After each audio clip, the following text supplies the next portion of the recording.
اب ہم آتے ہیں متعلقہ حاصلات تعلم کے حوالوں کے ساتھ مشق، زبان شناسی اور لکھائی کے کچھ اہم پہلوؤں کی طرف۔ پہلی سرگرمی ہے فعل ماضی شکیہ اور ماضی تمنائی۔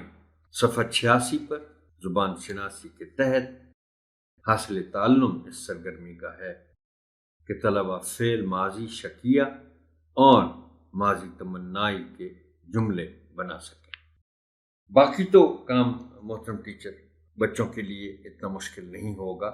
ہاں، بنیادی طور پر آپ یہ جو دونوں اصطلاحات ہیں ان کے معنی شک اور تمنا کے معنی بتا کر کریں، یعنی شکیہ لفظ شک سے ہے اور تمنا سے ہے تمنائی۔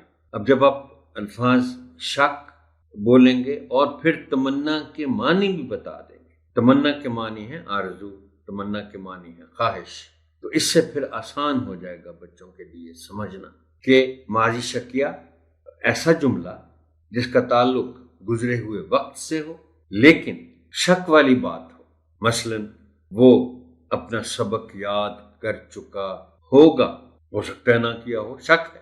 اسی طرح ماضی تمنائی ہے جس میں کسی خواہش کا اظہار ہو، کاش میں یہ دوڑ جیت سکتا، یہ ماضی بھی ہے اور ساتھ تمنا بھی ہے کہ کاش میں ایسا کر سکتا۔ دوسری سرگرمی ہے دی گئی عبارت کی پڑھائی۔ صفحہ 87 پر یہ مختصر سی عبارت ہے، اس کا حاصل تعلم ہے کہ طلبہ متن کو فہم، درست تلفظ اور روانی سے پڑھ سکیں۔ عبارت پہلے طلبہ سے پڑھوائیں اور پھر ان کے تلفظ اور زیر و بم کی اصلاح کریں۔ آخر میں خود نمونے کی پڑھائی کریں۔ یہ سیشن یہاں تک ہی محترم ٹیچر، آپ کی سماعت کا شکریہ۔ اللہ حافظ ناصر۔